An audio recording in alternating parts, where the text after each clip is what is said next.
switch. Call 888-426-5490. We begin today with breaking news. Police are searching for the body of a missing woman believed to have been murdered by her boyfriend. She was 3 months pregnant with their baby. KTLA's Cheryl Gatwiza is live in Fontana with more on this. Cheryl.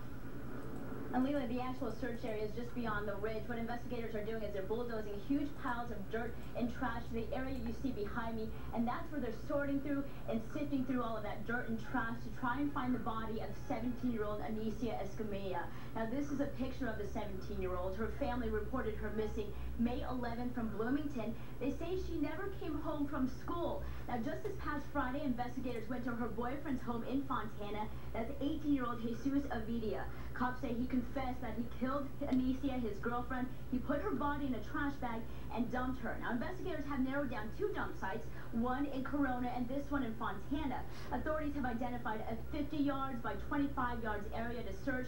A search dog is also sifting through the trash to try and find the body. Now, family members say this was a senseless killing of a loved one who was 3 months pregnant. My daughter is my hero. She's a brave young lady who only wanted to keep her baby. She fought to the end. I loved her so much. I just want her back.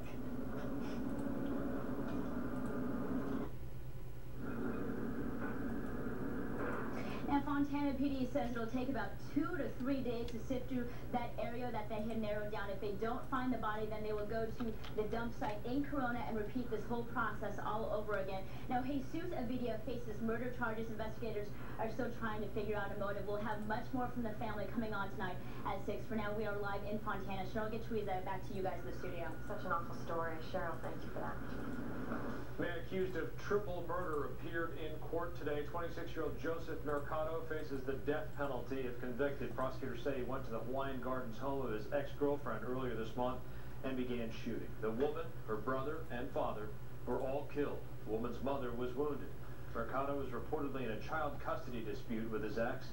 His arraignment was continued until July 22nd. And sentencing today for a couple that struck and killed a USC student and critically injured another. Arlenette Romero is in downtown LA, where it was a heart-wrenching day in court. Lynette. They received a maximum sentence, Frank, but I have to tell you, it was really an emotional day in court. The courtroom was packed all day today with family members of both victims, the victim who died and the victim who was critically injured, also packed with USC students, also family members of both defendants. And the judge said that he's hopeful that this proceeding will finally bring closure to everybody involved. Today's sentencing hearing was less about the 2 defendants waiting to hear their punishment and more about the victims. 18-year-old Adriana Bachin, who was killed in a hit-and-run last March near the USC campus. The friend who was walking her home, Marcus Garfinkel, survived, but told the judge he is serving his own life sentence. And I will never forget waking up on the side of the street, covered in blood, naked, with my muscles out of my all my muscles out of my body, all my bones out of my legs. Both defendants, Josue Luna and his wife Claudia Cabrera, listened to every word and watched a slideshow prepared by the Bachin family. They have pleaded no contest in this case.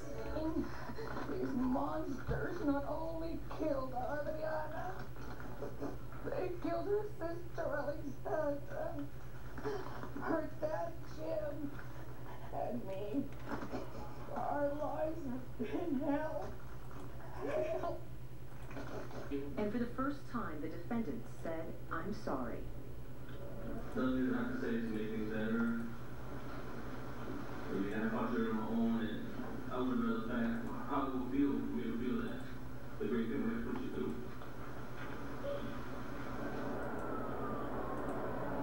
Now, after that, his wife, the other defendant, Claudia Cabrera, spoke. She did not go up to the podium or up to the seat there. She stayed at her chair. She spoke quietly. She said she was also sorry. She said that this was not her. She said she was not a monster, but a mother. And then after that, there were some closing arguments, and then the judge made a decision, gave them both a maximum penalty. Luna 7 years, Cabrera 8 years. Right after that, I spoke with Adriana Bachan's mother, Carmen Bachan, and asked her how she felt about all of it. She seemed somewhat relieved, but really speechless, saying that she really feels like there is nothing that can ever be enough. How could it ever be enough? Another interesting thing that happened today, Frank, is early on in the proceedings, the judge was asked to wait because Mrs. Bachan was trying to get into the courthouse with an urn of her daughter's ashes, and they did not want to let her in. The judge didn't want to wait. He said she needed to just come in without that urn.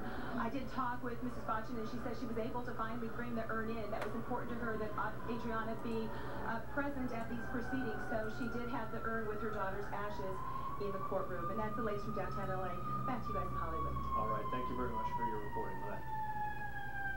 Lindsay Lohan was in court this morning to face a judge after skipping a hearing in front of that judge last week. During today's hearing, Lohan lost a bid to ease restrictions so she can attend a film shoot in Texas.